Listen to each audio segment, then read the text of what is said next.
तो एपिसोड की स्टार्टिंग में हम देखते हैं सिक्स टेल का सीलिंग प्रोसेस कंप्लीट हो चुका था। किसामे कहता है तो फाइनली ये पूरा हुआ, अब सिर्फ 2 टेल बीस्ट ही बचे हैं। फिर मादरा कहता है मैंने सास्के और उसकी टीम को 8 टेल को पकड़ने के लिए भेज दिया है। उधर हम देखते हैं नारुतो अपने कमरे में सोया हुआ था और वो इटाची के बारे में सोच रहा था। जब इटाची उससे मिलने आया था तो इटाची उससे कह रहा था तुम सास्के को अपने भाई जैसा मानते हो, क्या होगा अगर किसी दिन सास्के लीफ ब्लिच पर अटैक करने आ गया तो क्या करोगे तुम। फिर नारुतो कहता है कोई चांस ही नहीं कि सास्के कभी ऐसा करेगा। फिर इटाची कहता है क्या करोगे तुम अगर कभी ऐसा हुआ तो, क्या तुम उसे रोकोगे या फिर मार दोगे अगर जरूरत पड़ी तो। नारुतो ये सुनकर चौंक जाता है और वो कहता है मैं अपने ब्लिच को बचाऊंगा और उसे रोकूंगा, उसे मारे बिना। फिर इटाची कहता है तुम अभी भी एक बच्चे ही हो, एक शिनोबी को कठिन फैसले ले नहीं पड़ते हैं। जिसके बाद वो नारुतो के मुंह में अपना एक कौवा घुसा देता है और कहता है मैंने अपनी कुछ पावर्स तुम्हें दे दी हैं, मैं उम्मीद करता हूँ ऐसा दिन कभी ना आए जब तुम्हें इन्हें यूज करना पड़े।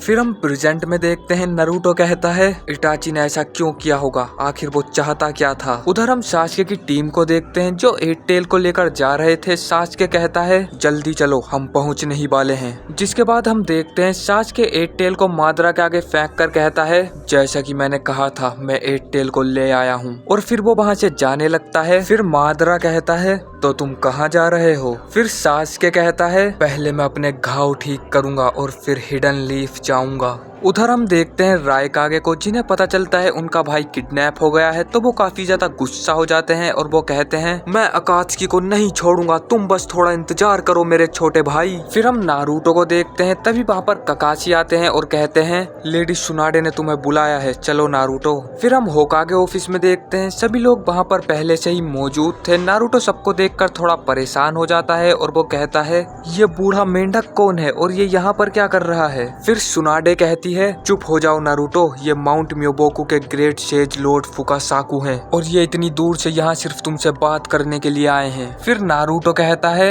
अच्छा तो ये इतनी दूर से यहाँ मुझसे क्या बात करने आया है। फिर फुकासाकू कहते हैं मुझे समझ नहीं आ रहा मैं इसे कहाँ से शुरू करूँ, लेकिन सबसे जरूरी बात है जिराया बॉय बैटल में मारा गया। ये सुनने के बाद नारुतो को कुछ भी समझ नहीं आ रहा था और वो कहता है ये क्या बोल रहा है। फिर फुकासाकू कहते हैं मुझे पता है ये काफी जल्दी हो रहा है, मैं समझ सकता हूँ अगर तुम मुझ पर यकीन ना करो तो। रूमर्स थे कि अकात्सुकी का leader hidden in the rain village में है। जिराया बॉय उसी का पता करने के लिए वहाँ पर गया था।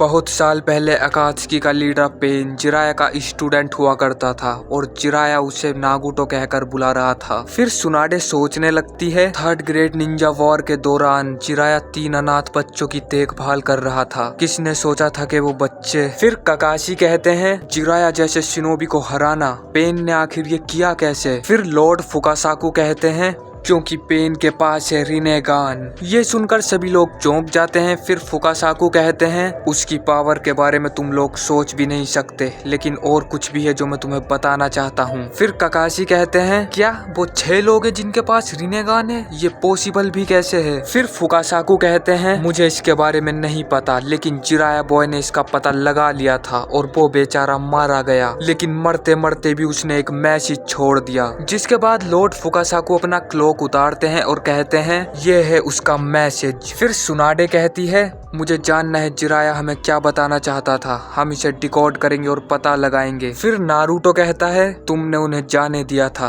क्या ये सच है ग्रैनी। फिर सुनाडे कहती है हाँ तुम सही हो नारुतो। फिर नारुतो कहता है तुम ऐसा कैसे कर सकती हो, तुम्हें पता था वो सबसे बेहतर हैं, तुम उन्हें इतने खतरनाक मिशन पर अकेले कैसे भेज सकती हो। फिर ककाशी उसे रोकते हैं और कहते हैं रुक जाओ नारुतो, तुम और कोई भी सुनाडे की फीलिंग्स को नहीं समझ सकता है। फिर नारुतो वहाँ से जाने लगता है और कहता है अगर परवी सेज 5th होकागे होते तो वो आपको इतने खतरनाक मिशन पर कभी नहीं भेजते। फिर हम देखते हैं नारुतो जा रहा होता है और वो जिराया सेंसे को याद कर रहा था और ये एपिसोड यहीं पर खत्म हो जाता है। तो अगर आपको वीडियो पसंद आई हो तो लाइक कर देना। पिछले एपिसोड का लिंक आपको डिस्क्रिप्शन बॉक्स में मिल जाएगा। मैं मिलता हूँ आपसे बहुत जल्द किसी नेक्स्ट एपिसोड में।